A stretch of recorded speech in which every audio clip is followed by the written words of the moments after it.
नमस्कार, स्वागत है आपका संजीवनी समाचार.com में। मैं गणपत आर्यन। अभी हम जिस जगह पे मौजूद हैं यह काफ़ी धार्मिक और पौराणिक कथाओं के अनुसार काफ़ी धार्मिक स्थल है और ऐतिहासिक स्थल भी है।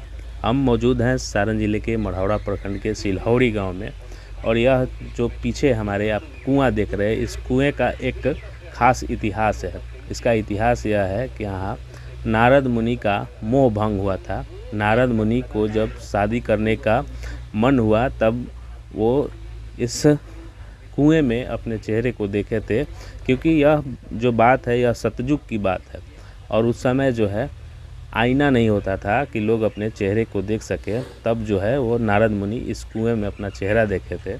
तब उन्हें एहसास हुआ था कि उनका चेहरा जो है बांदर के जैसा है।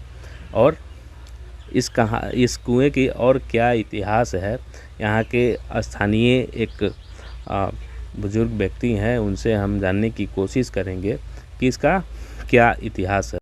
ये बताइए कि ये कुआं के का इतिहास बा, का सुनले बानी रोड़ा का सुनले बा आदमी कि अब कि स्वयंवर भय रहे आ स्वयंवर भयल तो नारद जी अइले आ अपना शादी के चक्कर में लाग गई।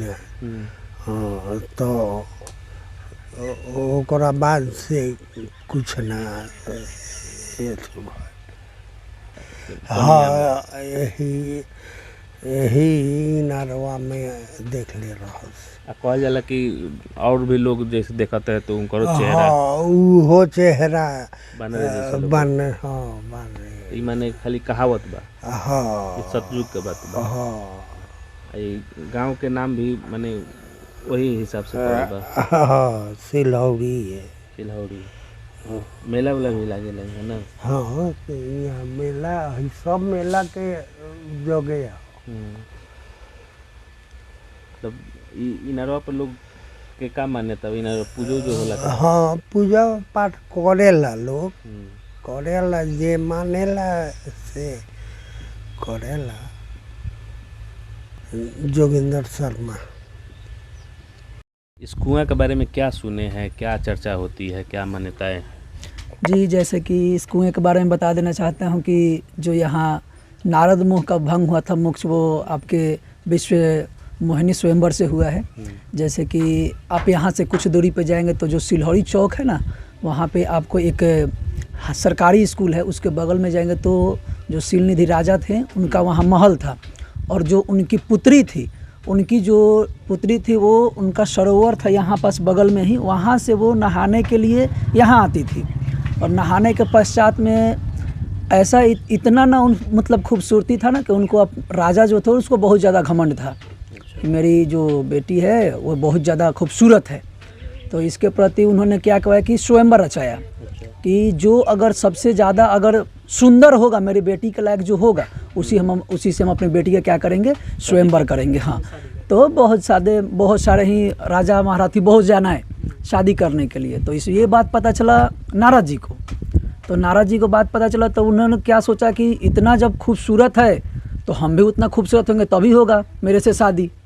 तो ये करने के लिए नारद जी क्या किए कि ब्रह्मा जी के पास गए और ब्रह्मा जी के पास जाकर उन्होंने बोला कि हे प्रभु कि हमको हरि का मुँह प्रदान कीजिए, जिसमें हरि का मुँह से होता है सबसे सुंदर।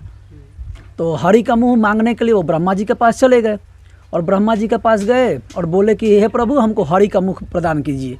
तो उन्होंने बोला, अब सरस्वती जी सोची कि अरे तो हम इतना सुंदर हैं तो हमसे भी सुंदर हो जाएंगे। तो उन्होंने क्या किया कि सरस्वती जी जाकर उनके जीभ पर बैठ गई। अब उनको मांगना चाहिए हरि का मुँह, तो कहा गया उनसे हरिका का मुँह। तो हरिका का मुँह मतलब होता है बानर। तो उन्होंने क्या किया कि जाकर सरस्वती जी उनके जीभ पर बैठ गई, जिसके कहला गया उनसे हरिका का मुँह। तो ब्रह्मा जी बोले कि तुम देव सोच लो क्या बोल रहे हो नारद। तो नहीं प्रभु हमको ये मुख दान कीजिए। तो ठीक है जाओ ले लो। तो वो उस टाइम तो आपका दर्पण नहीं था, तो देखेंगे तो अपना फेस क्या चीज में देगा, दर्पण नहीं था।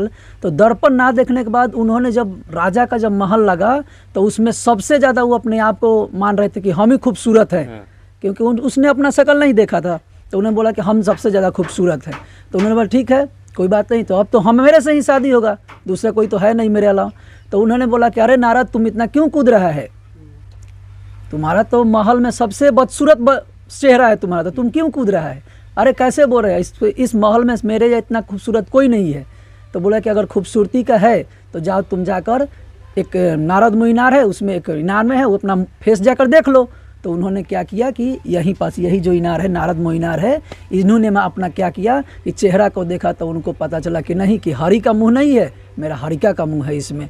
तो यही इसकी कहानी है। यही इसकी कहानी। हाँ, यही ये इसकी कहानी आप लोग मतलब सुने हैं कि हाँ, ये जो जैसे पापा जो अभी हैं बैठे, तो इन्होंने हम लोग को बताया, इनके जो हम लोग के दादा थे इन लोग बताए, फिर जो उनके पूर्वज थे वो लोग, मतलब ये कुछ ऐसा कुछ था यहाँ जो हम लोग को इसके बारे में जानकारी है। क्या नाम है आपका? संतोष कुमार शर्मा।